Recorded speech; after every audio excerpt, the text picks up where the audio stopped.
మనకి హృదయము మారిపోతుంది. హృదయం మారడం వల్ల కలిగే ఉపయోగం ఏంటి? ఏనైనా హృదయం మారడం వల్ల ఉపయోగం ఏంటి? నూతన హృదయం వస్తే మనకు కలిగే ప్రయోజనం ఏంటి? అసలు హృదయం చేసేటువంటి పని ఏంటి అది తెలుసుకోవాలి ముందు. What is the functioning of the హృదయం ఏంటి? ఇప్పుడుండేటువంటి ఆలోచనలు అన్నీ మారిపోతాయి. ఒకప్పుడు మనకు ఎటువంటి ఆలోచనలు ఉంటాయి? అసలు ఆలోచన అనేది ఎక్కడ నుంచి మొదలవుతుంది? హృదయంలో నుంచి ఆలోచనలు మొదలవుతాయి. బాగా గుర్తుపెట్టుకోండి. ఎవరికైనా ఆలోచనలు అది మంచి కావచ్చు, చెడుది కావచ్చు, ఆ ఆలోచనలు ఎక్కడి నుంచి మొదలవుతాయి? హృదయంలో నుంచి ప్రారంభమవుతాయి. ఎవడైనా ఒక పని చేయాలనుకో ఏం చెప్తాము? ఉండు, ఆల్రెడీ నాకు మనసులో ఉంది, దాని గురించి ఆల్రెడీ నాకు మనసులో ఉంది. ఏదైనా మనం ఏదైనా ఒక వస్తువు కొనాలా, హృదయంలో ఆలోచన వచ్చింది, వెంటనే చేస్తామా? చూస్తాం, పరిస్థితులు చూసుకుంటూ ఉంటాం.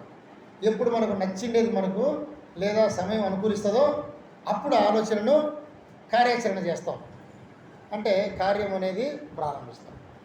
ఆ విధంగా హృదయాన్ని గురించి పెద్ద చరిత్రే ఉంది. హృదయాన్ని గురించి ముందు అది తెలుసుకున్నామంటే మన జీవితం మొత్తం మారిపోతుంది. దేవుని చిత్తమైతే రాబోయే రోజుల్లో అది కూడా ధ్యానిద్దాం.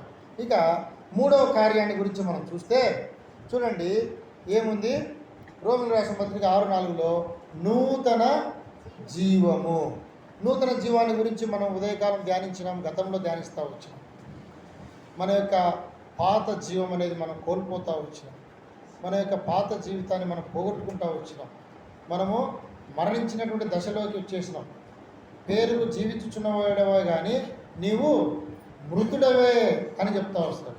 కాబట్టి మనం మృతమైనటువంటి పరిస్థితిలో మనం ఉన్నప్పుడు యేసుక్రీస్తు మన జీవితంలోకి ఎప్పుడైతే ప్రవేశిస్తాడో ఆయన తన నూతన జీవాన్ని మనకు అనుగ్రహిస్తూ వచ్చి తిరిగి మనల్ని బ్రతికిస్తూ వచ్చినాడు. ఇక నాలుగవదిగా యెషయా రాసిన గ్రంథం 40వ అధ్యాయము 31 ఏముంది? యెహోవా కొరకు ఎదురు చూచువారు నూతన బలము, ద న్యూ పవర్, నూతన బలము. పాత బలము ఇహలోకపరమైనది, ఈ లోకానికి సంబంధించినది. అయితే తండ్రి అయినటువంటి దేవుని వద్ద నుంచి వచ్చేటువంటి నూతన బలము పరసంబంధమైనది. అందుకే మన ప్రార్థన కూడా ఏమని ప్రార్థన చేస్తాం? ప్రభువా మీ యొక్క పరలోకపు శక్తిని